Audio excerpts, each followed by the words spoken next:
Hello and welcome into Looking Up with Laird here on Sorare TV. I am Andrew Laird. You can find me as Lairdinho on Sorare, joined by Harry Trades and Sam Tighe of the Harry Trades YouTube channel and Ranks FC, respectively.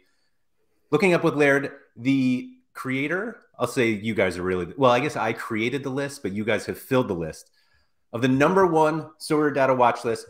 Gentlemen, we passed the previous first place last week with 218 is where they were. We got to 219. Where do you think we are now? If neither of you have looked.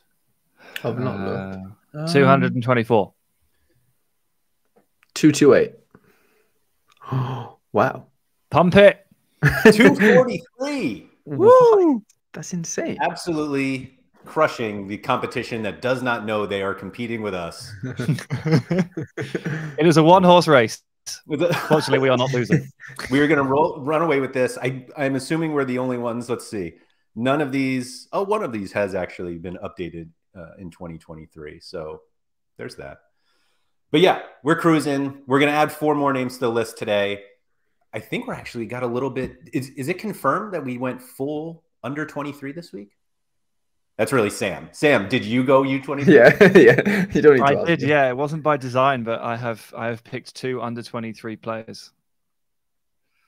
What is this world coming to? I don't know. And then I will say we got some feedback from, or a request really, to put a little more focus or maybe a show on currently injured players, because obviously players get injured, their prices go down, but at some point they come back. We tend to wait until they do, even if it's not necessarily that they're back and like crushing, but like this guy came back, he's had a few appearances off the bench, but some people were like, no.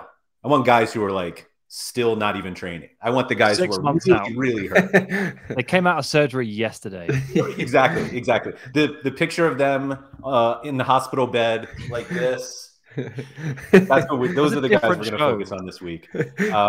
Harry, you were particularly excited about your injured players, so I'm going to let you kick us off today. Yeah, so I haven't actually fulfilled the request of like the sort of 6-month injury request. My guys are training, I believe. They haven't made any appearances for the first team, but my first player comes in the form of Levi Colwell, who is currently on loan at Brighton in the Premier League from Chelsea. He had a bit of a muscle injury, I believe, which kept him out for the last couple of months-ish, or month or so. He went on a nice little run of games. I think he played 5 on the bounce in the Prem. I think Adam Webster was injured at the time. I did a little bit of research into that. Obviously, hasn't played since. Like I said, been injured. I think he played for the 21s yesterday. I think he had 45 minutes. But yeah, the situation for me is, what sort of happens next season. I'm not really looking for the next sort of 10 to whatever 14 games that are left in the Prem, really. I'm quite interested to see what's going to happen to him next season. Like I said, on loan from Chelsea, Potter had him at Brighton, so he knows him. But then I also think, Chelsea have Cucurella, Chelsea have Badiashile, who can all sort of operate in that sort of left centre. I mean, yeah, Colwell and Cucurella are very different players, but in terms of Badiashile, they kind of have a Levi Colwell there already, and I'm a little bit worried in the sense, worried in a good way, to where maybe he just isn't at Chelsea next season, and they potentially might loan him out again. But that would be the 3rd loan, which for me, I know it comes a time where you kind of just want to be free of that sort of Chelsea loanee system, I'd imagine, as a Chelsea youngster. And look, he's probably good enough to play Premier League football. Of course, his scores won't be as good as they were when he was on loan at Huddersfield in the Championship, I'd imagine. But yeah, I'm just interested for Sam's opinion as well as yours, do we think, 1, do we think Chelsea sell him? And 2, is he good enough to play Premier League football week in, week out for of course, a Premier League club? But at price, I think, $18 we're looking at here, 2-week average. $98 for the rare, I just think is ludicrous, really. I know he's been injured, so there's no utility there right now in the sort of short form. But I just think he has the capabilities to be a world-class centre half, and he's 20. There's so many years left of him being a good player, and especially an under 23 good player at that. I'm really interested to see what sort of happens with him next season. I think regardless of what happens at that price, you've kind of sometimes just got to take the risk and just get one in just in case imagine if he goes to a championship club again. I know it wouldn't really make too much sense, but SO5 wise, wow, you'd be laughing, right? Sam, you see a world-class player here? I'm probably a bit stingier on that definition than Harry. Don't throw it around us quite as lightly, but no doubt about it, Colwell is a really, really, really promising player. I think he's fantastic. I've seen a couple of games of his with Brighton this season live, like in the flesh, and I'm lucky actually because he hasn't actually played that many, so it looks like I caught the good ones. But the one against Southampton in particular, he's got this wonderful thing that, I mean, Brighton and the coach De Zerbi, they kind of coach, but the centre backs put their studs on top of the ball and stand still with it, and it's to attract pressing and to attract people to come and close them down, so then that can open up channels and they can play through the press. And Colwell, the sight of Colwell stood there with the ball, with his studs on the top of the ball, has become a little bit iconic actually among tacticos on Twitter. Like really, like genuinely, he's so good in ball playing systems, so good in possession, wonderful player. I don't know what the future holds for him short term, but I would say, Harry, I think you're about right. I don't think you get 3 loans from Chelsea. I think you get 2 loans and then a sale with a buyback, the Mark Gay style one. So even with the Potter connection, it's so busy back there. I do suspect that he might leave Chelsea permanently in the summer, and then it's a case of where does he go? I don't think he'd go down to the Championship, mate. I think he's already proven with Brighton that he can cut it, and there'll be teams like Aston Villa and West Ham who are always the teams I would always put forward in there. They're just classic, like, oh yeah, we can spend 20 million on you. They're that team. Yeah. They would be looking at this sort of thing. Mm-hmm. No, I get it. Yeah, that does make the most logical sense. Yeah, he's minimum 20 million. He's got to be 20 to 30s. But the problem is, I think I saw on his sofa score, I think he's played he was 5 Premier League games, 6 Championship in the last 8-12 months. Like, he hasn't played a ton of games. So there's an injury record there to where, I don't know, maybe that for whatever reason sort of, I don't know, puts teams off in some capacity. Maybe, I don't know. If there's a competitor and one guy is 20 and he just doesn't get injured, and you've got him, it's just be like, well, what do we do? Maybe the inflation of English players. I don't know. There's obviously things that there's drawbacks there, but I also think, like you said, really, really good ball playing centre half who can fit into many a system, and it's just where does he land? But at this price now, I just think it's just worth it. It's worth holding one. I think it pretty much falls under the definition of what people were asking for. Like, it's a player that is currently out. Did you happen to manually score that under 21 game yesterday that he played? No, up to Harry. Yeah, up to Harry. I should have, to be fair. That should be a new show on Sorare TV. Surely Quinny can convince somebody else to watch some games and then score them that aren't scored. It's actually a decent. You never know. It's one of those things. It's like an internship, and then you can get hired by Opta and help us all out. But anyway, I think that's a fun call. And like you said, he's still super young. So I mean, he doesn't turn 21 until almost a year from now, and so plenty of utility in that respect. And then it doesn't make sense to me that he would stay at Chelsea or that they would keep him. So it just seems like on all sides, it makes more sense for him to leave. And then like Sam mentioned, buyback clause or something like that. But depends on the new management and the new owner. You might see a change in MO from Chelsea. True. But they sold Gay, even though he was probably good enough to be their 5th or 6th centre back. They sold him anyway. They sold Tomori. They weren't happy about that in the end, but they sold Tomori.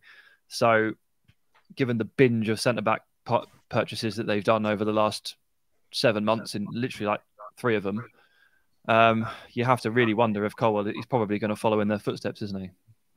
Mm-hmm. You would hope so, and that he doesn't just stay on their bench. Yeah. Well, worst case scenario, you've got a Trevor Chalobah who isn't particularly usable, but is kind of there. Right, exactly. Yeah. I like it. Sam, who are we adding today? Okay, so fair warning, Harry took the request more seriously than I did. How dare you bring a fit player into this conversation? But my first player has very recently been injured, so I hope this kind of ticks the box. I'm going to go for Musa Cilla, who was joined Con in Ligue 2. He joined in January from Utrecht, and it has taken him 5 weeks to get remotely match fit. So he's got 19 minutes off the bench last weekend against Sochaux, and quite pleasantly actually racked up a little 7 AA for a forward. It's pretty nice. It is pretty nice stuff that you like to see. Yeah. But yeah, he's just come back, so I hope this can kind of sneak into our parameters here. Like he didn't really play in the run up till Christmas, and then he joined Con, and he joined. And I remember reading the quotes from the manager, the reporter in the conference said, "Is he going to be part of the squad?" He was like, "He's not fit, like no chance," and sent him to play with the reserves for a month. And has finally got to the point where now he can, he's picked up his first set of minutes off the bench. And I'm guessing that, having made the step from the Eredivisie into the second division of France, is not too far off a start here. So he's not a central striker. He's a wide forward. He has a bit of pace. And I think the most crucial thing here is he's willing to run in behind. Now, I've been watching a bit of Ligue 2 recently because of my Dennis Apaya rare. And I don't mean to be too reductive, but if you have those two traits in Ligue 2, speed and a willingness to run in behind, you are probably going to be fine. Like, it's terrible down there, guys. It's just so bad. Like, it's just endless direct balls, lump it behind the defense, lump it behind the defense, lump it behind the defense. And there's no VAR, and the linos look knackered because all the strikers are super quick, and it's just like 90 balls over the top every game. And the linos are like trying to keep up with the strikers, and they're trying to hold the line. They run all the way up to the halfway line, and they have to sprint back towards the goal. And they're just guessing with the flag. Literally just guessing. I feel so sorry for them. Linesmen in Ligue 2, toughest job in the world. any sport, any industry, anything. Okay, so they are guessing half the time, but there's a lot of balls in behind. And if you're a player like Musa Cilla with a bit of quality, who has those traits, and who can exploit that space in behind, and as you can see from the graph, like has sporadically performed to a very high level in the Eredivisie, which is a much better league than Ligue 2. I think he's going to have a lot of fun here. So I think he's a nice pick. How does a move like that happen if he's as injured as he is? I don't know. I mean, I don't know why he fell out the picture at Utrecht. I don't know if it was specifically injury related or if the coach didn't fancy him or whatever. I really don't know what happened there. I just know that he arrived in France and he was not fit enough to play football because the coach said as much. Right. But apparently I don't know. Fit enough to stay. Yeah. Well, I mean, it's a permanent deal. Oh, was? Okay. Oh, yeah, it's a permanent deal. He's got a 3-year contract. So, like, it's not gone that well for him in the Netherlands for whatever reason, but he's gone home, to France. He's under 23 for another year and a bit. Like, Harry, take a look. Cheap, mate. Yeah. That L15. Yeah, but that'll change. that'll change. I mean, he's good for, a game. Strike goal with him once, probably. Yeah. Yeah, one big game, and well, the 32 will help, but true. You pretty much need to hope for like 2 more sub appearances. Yeah, that's the good stuff. The last thing you want is to see this L15 turn green. That's all I'm saying. Once that happens, you're dead. Yeah, I mean that's exactly what happened with looking up with Laird alumnus or alumni Alfred Gomis. Remember the goalkeeper we spoke about? He made his debut before I could cram him into a lineup, and he got like 60. 60, right? Yeah. Like, Alfred, you are useless to me now. Yeah. What is wrong with you? Anyway, that hopefully won't be the case with Musa. You're useless with your 9 straight clean sheets now. All these great scores. God. Yeah, for sure. So he won't get any new cards, I'm guessing, through the end of the season. So you have that going for you. Unfortunately, he's a pretty heavily minted player already, so it probably doesn't matter. But it seems like you should be able to get one fairly cheaply. There we go. Yeah. People are already buying. Look at that. Mm. In fact, this person, oh no, it looked like maybe a loan of some type there. But yeah, he's moving. And I haven't checked the Ligue 2 table. Are they close to sixth? Sixth, all right. Okay. So likely they're again next like year. Appropriately talented. Like they're not like the top dogs. They're not like Pat or whatever who are probably going to be in on next year. Mm-hmm. They're not going down, so they still have coverage. Right. Yeah. You just have to, get to the playoffs or whatever and just root against them.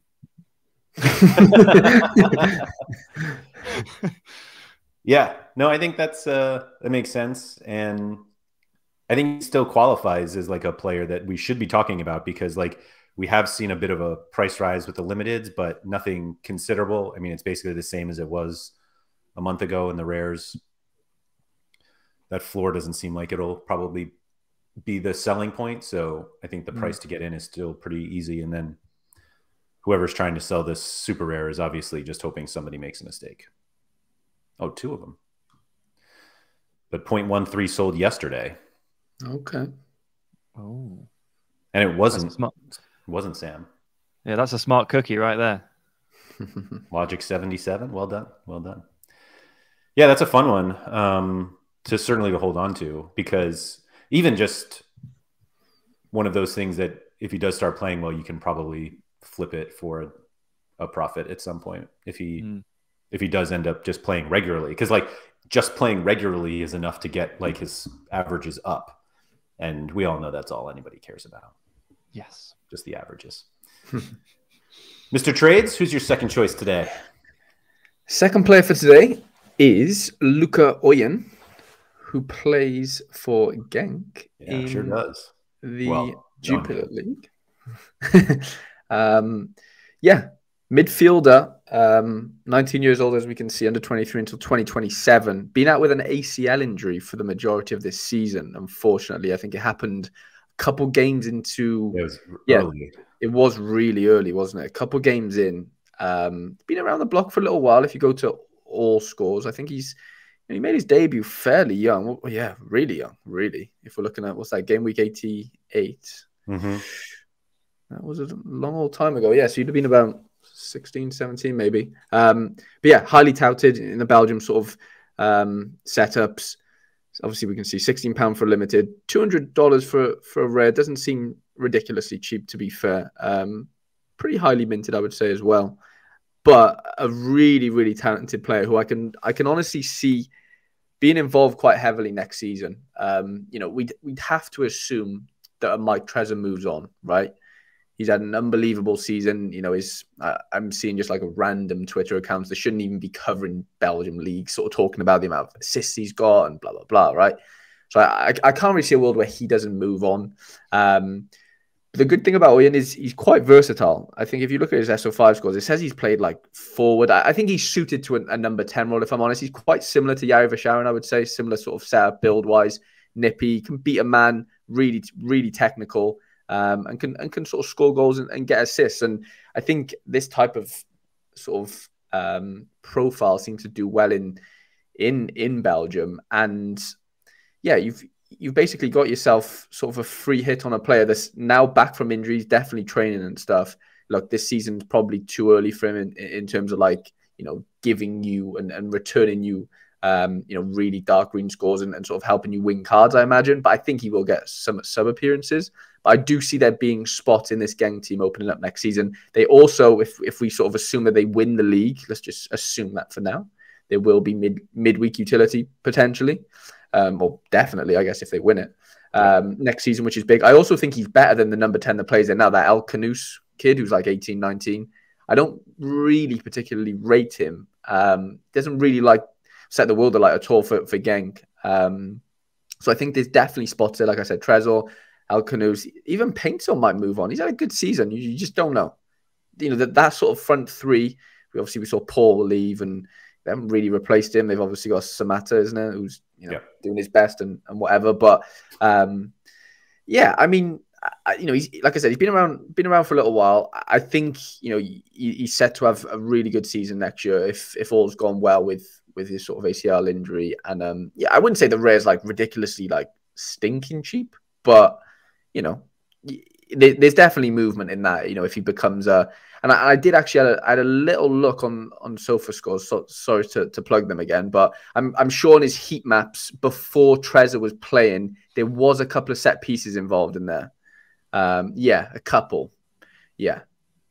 So, you know, if Trezor leaves and blah, blah, blah, blah, blah, you know, potentially they could be, there's some sets there for him. But yeah, no, I'm kind of excited to see how this one plays out. And an L15 of 0. So I just want to, before I get to Oyen, the Samata doing his best was one of the nicest backhanded compliments I've ever seen. Is that Mbwana Samata? Yeah. Is that no. right? The one who played for Villa? Yeah. Is that one? Yeah, I'm pretty sure he is useless. He scored 2 goals last game, to be fair, but he is useless. It made me laugh so much when you were like, he's 3 and 2. He banged in 2 goals with 15 AA. Come on, he's now. shoving it in our faces. He is shoving it in our faces. How bad was he at Villa, by the way? How bad was he? Absolutely useless. Oh But he did score a goal in a cup final, so you know you can't. None of us can say we've done that. Well, we can, but not in the Carabao Cup final. Yeah, not in the Carabao Cup. Definitely not. No. Yeah. But Luca Oyen, the first thing I will say is that Luca Oyen got one of the most aggressive PSU fan 2's pump when the season started of any player I think I've ever seen, which is astonishing if you know how Sean Newsham can pump certain players. He was all in on Luca Oyen. And so because he finished last season like really well. Pretty strong, right? Yeah. Like that's where he had, it was like, I think there's actually a further one. Hold on. He had like 2, this is April. April, May, he was like starting and he was like, this kid is really good. I guess he didn't finish like that well, but then came back and literally got hurt in the first game. Literally the first game. And as soon as he went down, everyone was like, that looks really bad. And it was. And I think the reason why the rares haven't dropped that much is because of the number of people who bought in this range right here.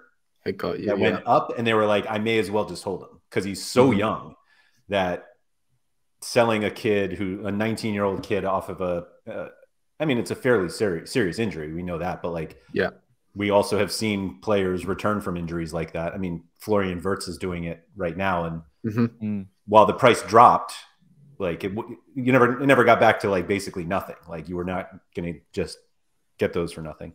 Yeah. And I wouldn't be surprised if, given the time that Oyen does like make an appearance or two, like before the season ends. Yeah. I feel like we do see that sometimes just to get like a little bit of your match fitness, although then you have the summer off. But that's all I'm even going to add. Just that he got one of the biggest PSU pumps I've ever seen. And so that's enough sometimes for me. Sometimes, yeah. Sam, did you have something? No, nothing. Never seen him play. This is the beauty of going back and forth with Harry. Like, I learned so much. I don't really ever watch like Belgium. I just don't do it. And you guys do, obviously. And like when Harry puts forward players like Oyen and like Jorb, who I still remember for his first name only because his name's Jorb. Big Jorb. Jorb Vitesse. It's a lot of it's a lot of fun. So I'm learning. I'm just learning. That's all. That's all. I also have noticed that Sorare and therefore Sorare data have gone back to like every player's first year cards. Yeah, it's weird. This Oyen picture here is from when he was like 16, because he was with Genk, obviously, and with the first team enough to get a picture on picture day. And so there are a decent number of these. I wonder if this is where I don't know why they've done this. It's been like it for like a week and a half. Yeah. If someone pushed a button and not realized. Yeah, see, there's PSU got the super. So that was another thing. He also like heavily had to pump his own player. Of course, everyone knew. But now I'm doing his job for him. yeah, exactly. But yeah, I think that there were really high expectations for him, and that's why everyone was like so disappointed when he got hurt in the first game because Trezor wasn't there. Right, he didn't start the season with him. Yeah, not at the start. No. Yeah, and so it was kind of like, oh, I do remember when you mentioned the set pieces. He definitely took set pieces, Mm-hmm. and it was like, oh my God, like we have a 18-year-old kid who could be taking set pieces, or I guess 19. Oh, his birthday's this weekend. Yeah. Who's like taking set pieces for what like could be a really good attacking side, and we'll just have to wait for next season. That's all. For sure. All.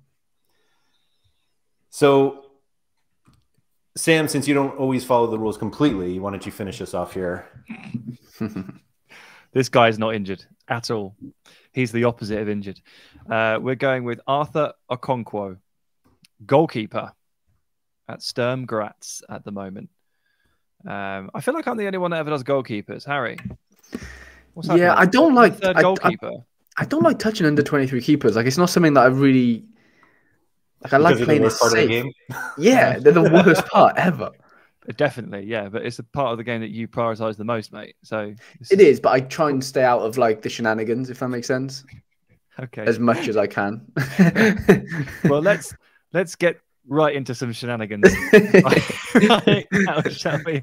With Arthur Okonkwoy, who has joined Sturm Gratz on loan from Arsenal for the rest of the season. He joined them in January, and this is a truly bizarre transfer from pretty much any angle you want to look at it, and I think it's brilliant. Basically, he was at Crewe Alexandra, who, for anyone who doesn't know, are 17th in League Two, which is the 4th division of English football. So he's gone from the 4th tier of England, cut short the loan, and it's gone to the Austrian Bundesliga and joined one of the top sides.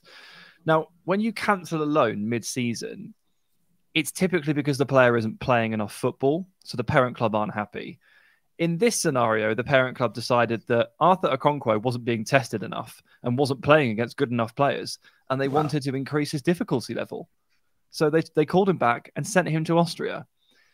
It's amazing, really. And I love the proactiveness from Arsenal's perspective, for sure. Love the fact that Okonkwoy has gone, yeah, I'll go to Austria. Just want to play some games. Like, I'm just happy to play. I love the fact that Sturm Gratz have gone, yeah, we'll make a mid-season goalkeeper switch. No problem. Like, that's no big deal.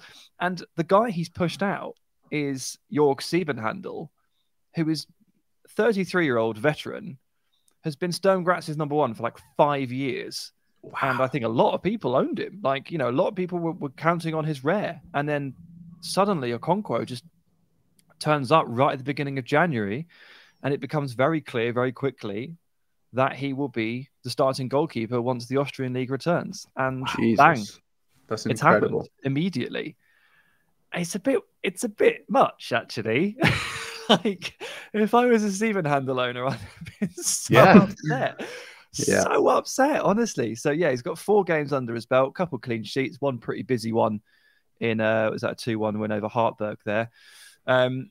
Look, he's about to go into like the championship phase, the split of Austria. Like, he's going to be playing against good teams, and that has to be noted. But what's really filling me with some confidence here is not only has he started well, and obviously for him to go and cut his loan short at Crewe and move to Austria, there's obviously a lot of will on both sides, or all 3 sides, really, for this to work.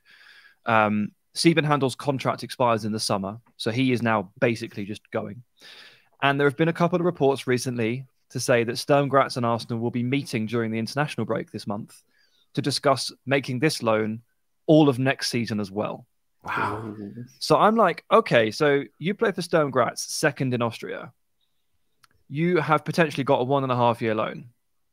You're probably going to play European football next season, and you are a locked-in under-23 goalkeeper. And he's obviously only just got cards, so we're still in price discovery mode, as Laird would call it. But you look at the limited, better sample sizes are limited, where he has 6. And he's a lot cheaper than quite a few other under-23 goalkeepers. And I appreciate that Austria don't play as many games, but that is only your problem in 2024. Because for 2023, you're set. They start early in the summer, and they'll play all the European games up until the break. This is not a problem for now. This is a problem for next year. So I'm no under-23 goalkeeper guy. I'm not an under-23 guy. But I did look at this and think, not bad. This is sneaky. So sneaky. Obviously, we're in that situation where we're relying on auctions. Because I guess there's only one rare, so you're going to have to really convince whoever got it to give it up at this point or wait for the auction. But I've never heard a situation like this.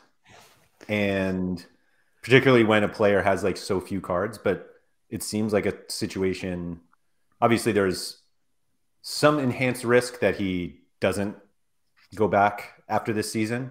It sounds promising that they do want him there. And like everything you just described makes sense. Football clubs don't always make sense, but but that's a great situation. And we've seen players like Nicholas Heidel, however you say it. Yeah. Like he was a very attractive under 23 goalkeeper option for a lot of people. And then I had one when I played under 23s. And then I saw that they took, the 3.5-year break for the winter, and it was like, I don't want to wait. And that's when I got out of under 23s. But like you said, they start early. And so for 2023, this is a really interesting option. And I think if he's a more known player, under 23 goalkeeper playing for Sturm Graz goes for much more than this. Yeah, you got to accept there might be a bit of volatility in, because he's so young and because he's in a new setting and he's only got the 4 games. There's all the goodwill in the world and all the faith in the world from all the sides, but he could hit a bad patch. Like that could happen. Like he's a young goalkeeper. But I thought he was like the definition really of looking up. Yeah, just minted, just come into a potentially incredible situation with midweeks as well as playing for a top dog in Austria. And I just looked at the price. I was scrolling through the cards and I was like, he's cheaper than all these guys. And they're not even like either in, there's guys that are more expensive than him that are aging out or not playing Europe next year. And he has both of those cards or both of those advantages to his cards. So yeah, an interesting one. I'm not going to be getting involved because I'm not doing under 23, just like you, Laird. Not going to happen. But there is a discrepancy, I think, between his price and what his usage and utility will be over the next year. For sure. Yeah, for sure. It's definitely not priced in. Like people can't. I mean, you explaining it, I wouldn't have even come to that conclusion. Really, that initially, like, oh wow, yeah, he will be playing, midweeks next year if he stays. Blah blah blah blah. Yeah, he's not a 0.5 keeper with all those things in context. And, if he's not fully minted, let's say there was, I don't know, 10 out there, say rare-wise. That first one's gone sneaky, and I can't see how it goes any cheaper really now that we've spoken about it. And he plays like he's on loan from Arsenal. Like, this is he's not going to be any scrub. Like, he's going to be really, really highly touted. There's a reason why they're recalling him from Corelli's. That, the signs are all just very promising. And Perez actually told me about him a couple months ago, and he was saying, yeah, he's going on loan to Sturm Graz, like wait for his card to come out and stuff. It's just funny how I'm looking at him now, and I'm just like, yeah, probably should have looked at this a bit sooner. Yeah, quick, Harry, quick. There's not much I can do. The midweek talk is reminding me of another reason why I continue to have like negative thoughts about Nicholas Heidel is because Rapid Vienna were like had midweeks and then they lost the qualifier. Yeah, and I was like, oh, that can happen, can it? Yeah. Yeah, that was rough. I remember that. I really remember that night for some reason. Yeah, U23s are stupid. They are. Thank you, everybody, for watching the video. If you guys could please hit the like button if you have not subscribed to Sorare TV yet. I'm not sure why so many people are watching these videos and not subscribing, so subscribe.